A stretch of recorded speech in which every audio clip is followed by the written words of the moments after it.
ते 100 बौद्धिक प्रश्नांची उत्तरं काव्यात्मक शैलीत देतात। शतावधानी डॉक्टर आर गणेश, पद्मभूषण 2026। अवधान भारताची एक शास्त्रीय कला असून यामध्ये उत्स्फूर्त काव्य रचनांच्या माध्यमातून विविध प्रकारच्या काव्यात्मक आव्हानांचा सामना केला जातो। बहुकार्यशीलता आणि चौकटी बाहेरचा विचार, तोही कोणत्याही साधनांशिवाय। ह्यात कलाकाराची सर्जनशीलता आणि विद्वत्तेची कठोर परीक्षा असते। आशु काव्य रचनेचा पहिला विषय आहे निसर्गावर अवधान। हा खूप सुंदर विषय आहे। मी द्रुत विलंबित छंदामध्ये काव्य रचणार आहे।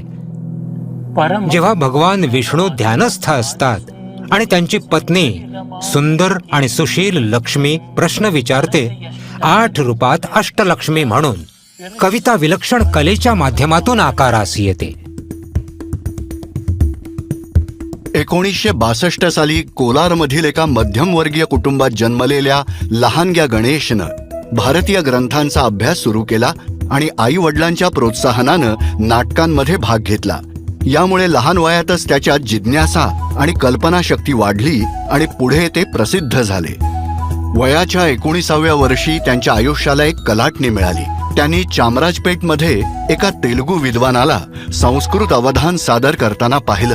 ते थक्क झाले। हेच कन्नडमध्ये का करू शकत नाही? आणि त्या क्षणी त्यांनी मनातल्या मनात काव्य रचना करायला सुरुवात केली। कार्यक्रम संपल्यावर विद्वानांनी त्यांच्या कविता ऐकल्या आणि ते थक्क झाले आणि अशा प्रकारे त्यांनी आपलं पहिलं अवधान सादर केलं। एका विस्मृतीत गेलेल्या कलाप्रकाराला पुनरुज्जीवित करण्याच्या दिशेनं हे त्यांचं पहिलं पाऊल होतं। माझे मार्गदर्शक आणि गुरु दिवंगत लंका कृष्णमूर्ती यांचा असा विश्वास होता की भारतीय संस्कृती, कला आणि साहित्यास या प्रभावी कला प्रकाराच्या माध्यमातून जनसामान्यांपर्यंत पोहोचवता येईल। त्यांनी एकट्यानं एखाद्या सैन्याप्रमाणे कर्नाटकभर दौरा करून लोकांना अवधान शिकवलं, आयोजन आणि कार्यक्रम केले। राज्याचे एकमेव शतावधानी म्हणून नावलौकिक मिळवलेल्या त्यांना अवधानावरील कार्यासाठी डीलिट पदवी प्रदान करण्यात आली। डॉक्टर आर गणेश यांनी कला सादर करण्याच्या क्षेत्रातही उल्लेखनीय योगदान दिलं आहे। त्यांना 18 भाषांचं ज्ञान असून त्यांनी 70हून अधिक पुस्तकं लिहिली आहेत। डॉक्टर आर गणेश यांना एक शाश्वत रचनाकार म्हणून सदैव ओळखलं जाईल। भारतीय संस्कृती आणि वारशातील त्यांचं योगदान येणाऱ्या पिढ्यांसाठी कायम स्मरणात राहील। या देशाला 7000 वर्षांहून अधिक काळाचा अत्यंत समृद्ध सांस्कृतिक वारसा लाभलाय।